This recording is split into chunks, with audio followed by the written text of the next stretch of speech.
Salut à tous, c'est Aurélien, on se retrouve pour une nouvelle vidéo pour reparler de Clutch, le jeu en open world qui se passe en France et à Monaco, développé par les anciens développeurs de Forza. Je pense que maintenant vous commencez un petit peu à connaître, car on a eu quand même quelques infos supplémentaires, donc je me suis dit que ce serait intéressant d'en parler, parce que les développeurs chaque mois font un podcast sur leur chaîne YouTube, où ils vont parler de certains sujets. Là ils ont parlé de la présentation, et ils ont parlé surtout un petit peu de la map, donc on a plus d'informations à propos de cette map. Il y a aussi quelques éclaircissements sur l'environnement du jeu, sur le lore du jeu. Donc c'est des petites infos, mais je pense que c'est quand même intéressant et que ça nous éclaircit encore un petit peu plus sur ce que va être Clutch. Pour rappel, on aura du gameplay qui sera dévoilé le 10 juin officiellement par les développeurs, mais également par des youtubeurs, probablement les youtubeurs qui ont pu être invités à cet événement-là. Et bien eux aussi auront du gameplay à partager, donc quoi qu'il arrive, je pense qu'on devrait avoir pas mal de gameplay à se mettre sous la dent à partir du mercredi 10 juin. Bref, si vous l'ignorez, Clutch c'est donc un jeu open world de voiture en monde ouvert qui se déroule principalement à Monaco et aux alentours et qui a un scénario, ça nous promet une histoire vraiment assez profonde. On incarne deux personnages, un frère et une sœur, qui vont vivre des histoires un petit peu différentes, dont surtout le frère qui va globalement se mettre dans la merde et finir par faire des braquages pour plein de raisons. Donc déjà, en termes d'histoire, au niveau de ce qui est de la R1K, la compétition officielle du jeu, on sait qu'elle existe depuis 100 ans. Du coup, les développeurs ont fait un lore entier autour avec tous les gagnants de chaque année de cette compétition, les voitures mythiques de cette compétition, etc. Donc il y a vraiment une histoire entière, et d'ailleurs il faut savoir que toutes les livrées de compétition du jeu ont été designées par un vrai designer de Formule 1, de livrée de Formule 1. Donc ça c'est quand même assez cool, et c'est pour ça qu'elles feront assez réalistes en termes de détails.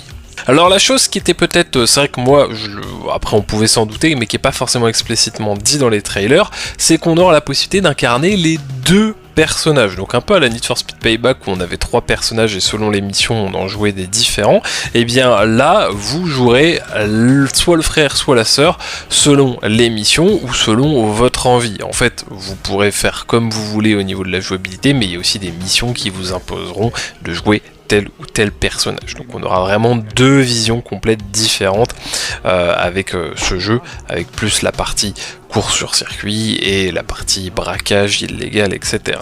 L'autre chose extrêmement importante à savoir sur le lore, sur le monde de Clutch, c'est que déjà, même si bon, c'est pas spécialement important, mais les armes à feu n'existent pas dans ce monde. Ce qui, je pense, est peut-être dit pour expliquer certains passages, en tout cas voilà, de pourquoi peut-être la police ne tire pas sur telle personne, ou pourquoi tel méchant ne tue pas telle personne, tu vois, peut-être pour expliquer ce genre de choses, mais les armes à feu n'existent pas, on n'en voit aucune. La seconde chose, et là qui est bien plus importante, c'est que les courses de rue ne sont pas illégales. Donc dans la vraie vie, voilà, si vous faites des courses de rue sur roue ouverte, c'est évidemment illégal, mais les développeurs ont choisi dans le monde de Clutch que ce ne soit pas illégal et que ce soit juste au final dans le monde comme ça des passionnés qui font la course sans pour autant être en dehors de la loi. D'ailleurs au niveau des rassemblements un peu tuning qu'on peut avoir justement avec ce côté street, ils ont pas fait un truc en mode ouais les mecs qui vont à des rassos c'est des bad guys et tout, mais plus en mode comme la réalité, même si ça dépend de la réalité, mais en mode c'est chill, tu vois, c'est des passionnés qui se retrouvent pour parler bagnole et c'est pas des criminels. C'est surtout ça aussi qui est assez intéressant. Mais voilà, ce qui veut dire du coup que les courses de rue, les courses de nuit comme on les voit, ne sont pas illégales. Par conséquent, ça voudrait dire logiquement qu'il n'y aura pas de course-poursuite durant les courses, un peu à la Need for Speed Unbound par exemple ou Hit dernièrement, mais que ces courses-là seraient des courses naturellement, quoi, juste après avec de la nitro potentiellement pour les courses de street comme on le voit, mais il y aurait visiblement pas de poursuite et de course-poursuite à ce niveau-là. Ce qui nous laisse sous-entendre deux choses, même si c'est pas explicitement dit. Bon, déjà, il n'y aurait pas la police en course, mais deuxièmement, il n'y aura probablement pas la police en open world et en free drive, et il ne serait donc pas possible de se faire poursuivre. Et oui, en théorie, si les courses qu'on fait ne sont pas illégales, pourquoi la police nous poursuivrait en free drive? Ça ne ferait aucun sens. Donc, ça c'est une première chose qu'on ne savait pas à la base. Peut-être que ça en décevra certains. Personnellement, ça me dérange pas spécialement, même je m'en fous en vrai, mais je pense que certains seront déçus de ce choix-là. Donc la police, visiblement, elle apparaîtrait dans un seul cas, c'est les missions type braquage, les missions scénarisées, toutes ces missions-là, là il y aurait aussi la police. Mais en dehors de ça, visiblement, aucune poursuite policière. Alors, vous me direz, vous, ce que vous en pensez. Encore une fois, moi, personnellement, je trouve pas ça non plus dramatique, même si, effectivement, aujourd'hui, il n'y a plus de jeux de voiture avec la police en free drive et tout ça. Probablement pour beaucoup de raisons, parce que c'est compliqué d'avoir des licences après avec les constructeurs et tout. Mais bon, soit c'est comme ça. Maintenant, je vous ai parlé un petit peu de ce qu'on sait sur l'environnement, sur le lore du jeu. Parlons de la map. Alors, il n'y a pas beaucoup de choses qui ont été dévoilées, mais c'est quand même des choses assez importantes qui nous donnent un peu une échelle de la map. Que jusqu'à maintenant, on pouvait se demander si Monaco allait être à l'échelle 1 sur 1 ou ce genre de choses, eh bien la réponse c'est non. Monaco n'est pas à l'échelle 1 sur 1, étant donné que Monaco sera plus grand dans le jeu que dans la réalité. Oui, vous avez bien entendu, mais c'est pour des raisons globalement techniques. Monaco IRL, ça ne fait que 2,08 km². C'est l'un des plus petits pays du monde, et même en tant que ville, c'est pas très grand, hein. La plupart des villes-villages de France qui ont genre 2-3 000 habitants sont plus grands en superficie. Mais Monaco, c'est aussi l'un des endroits les plus denses du monde. Il y a plein de routes, plein d'habitations, plein d'étages finalement, c'est très vertical Monaco, donc même si c'est que 2 km², bah, au final il y a des dizaines de kilomètres de route et ça en fait une grande map, un peu à l'image d'Hong Kong sur Test Drive Vintage Solar Crown par exemple, qui est pas si grand que ça comme map de général, mais c'est tellement dense que la map fait immense. Après, Hong Kong c'est quand même plus grand que Monaco, mais tu vois le délire. Donc déjà, Monaco sera un petit peu plus grand que de la vraie vie, parce que, bah, il y a certaines routes qui n'ont pas pu être reproduites à l'exact pareil au même que IRL. Donc il y a des routes adaptées, mais globalement, et je crois qu'il y a un youtubeur qui a confirmé ça sur Twitter, la map sera très dense, la map sera avec des toutes petites routes, vraiment ça c'est cool pour le pilotage, donc plutôt intéressant.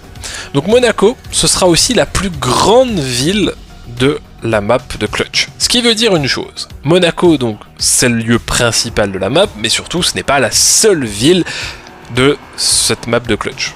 Déjà, on sait qu'il y a la Turbie, on l'a vu dans le trailer, Turbie qui est quand même pas très grand non plus, mais qui se situe IRL à plus ou moins je crois 10-15 km de Monaco. Donc si tout est reproduit plus ou moins à une échelle assez réaliste, ça voudrait dire qu'on pourra avoir une map assez grande. Et même on pourrait se demander la question, parce que dans ce podcast, ils parlent qu'ils font Monaco et les alentours, avec y compris donc la partie française. Est-ce qu'ils ferait donc un petit peu, on va dire, le réseau urbain Menton-Monaco, qui fait 73 km² IRL, ce qui ferait une map du coup plutôt conséquente, quasiment à l'image d'un TDU, mais très dense. C'est une possibilité, même si du coup, au vu des devs de ce qu'ils disent, Monaco étant la plus grande ville, ça voudrait dire qu'on n'aurait pas par exemple la ville de Menton, etc., qui sont les plus grandes villes que Monaco IRL. En tout cas, en superficie. Donc je pense que il faut pas partir dans l'idée qu'on aura l'est de Monaco, mais plus la partie ouest avec les petites villes et villages. En tout cas, pour ceux qui se posaient la question, du coup, si Monaco est la plus grande ville de la map, on n'aura clairement pas Nice, Marseille et j'en passe, ça forcément. On est sur des villes bien plus grandes de la IRL, donc on peut oublier ce genre de map. Mais voilà, on va retenir du coup qu'on a Monaco et les petites villes, villages à côté de Monaco, aux alentours, à une dizaine de kilomètres, ce qui voudrait dire qu'on peut peut-être établir une map qui fasse pas très grande, après à voir à quel point. J'espère qu'elle sera pas trop petite, parce que si on a une map qui fait genre que 30-40 km², on peut vite en faire le tour, bien que ce soit dense. Mais si par contre on peut avoir une map qui fait honnêtement 70 km², ce qui est pas énorme sur le papier, 70 km², c'est comparable à la map de Forza Horizon 4, et bien ça, si elle est dense, ça pourrait amplement suffire. Encore une fois, je reprends l'exemple de Tezra Limited Solar Crowns. TDU c'est seulement 80 km², hein, c'est très petit, c'est plus petit qu'FH5, plus petit qu'FH6, largement plus petit que The Crew Motorfest, et pourtant sur le papier la map au final fait plus grand que tous les jeux que j'ai cités là, parce que la map est ultra dense. Donc si là ils nous font une map qui fait 60-70 km², ça peut suffire si franchement elle est très dense. L'autre chose aussi, c'est que donc il y aura plusieurs circuits automobiles sur cette map. On peut imaginer clairement des circuits fictifs ou peut-être qui s'inspirent de circuits français aux alentours, parce que bon, il n'y a pas de circuit directement à côté de Monaco, faut quand même aller à 1h30, 2h de Monaco, ce qui je pense sort du cadre de la map là. Mais en tout cas, ces circuits-là, quand on ira dessus en free drive, il sera possible d'aller dessus en free drive, et bien ils porteront les stigmates des années passées et des courses passées de la R1K depuis 100 ans, avec le pitfall, les vibreurs, etc. Donc là aussi c'est quand même plutôt intéressant à savoir. Donc voilà globalement pour les quelques petites news, mais aussi, non, la dernière news aussi qui est quand même importante, c'est que les développeurs, de ce qu'ils ont dit, le trailer est très fidèle au jeu, à ce qu'on va jouer. Ce qu'on voit dans le trailer, c'est même moins beau que ce qu'on va jouer, pour la simple et bonne raison que l'Unreal Engine 5 limite certaines fonctionnalités dans les cinématiques, dans les trailers, pour faire les trailers, parce que là c'est du rendu 3D, hein, le trailer, mais quand en fait vous êtes en jeu, il y a plus de fonctionnalités possibles. Donc voilà, d'après les développeurs, le jeu est plus beau en jeu que dans le trailer qu'on voit.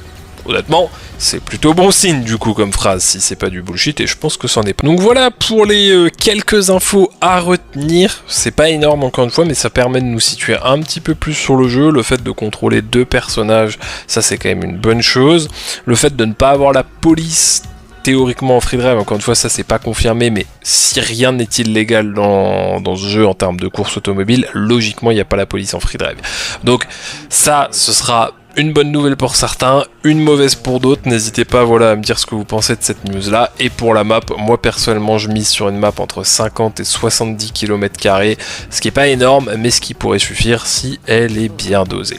En tout cas, j'espère que cette vidéo vous aura plu. On se retrouvera dans 2 jours de ça pour parler des gameplays qui seront publiés. J'ai hâte de voir ce que ça va donner. Ce sera le moment de vérité. Est-ce qu'on sera déçu ou agréablement surpris par ça? Et puis voilà, vous pouvez liker, vous abonner, activer la cloche pour ne louper qu'une des prochaines vidéos. Puis moi je te dis bye tout le monde et ciao, à la prochaine.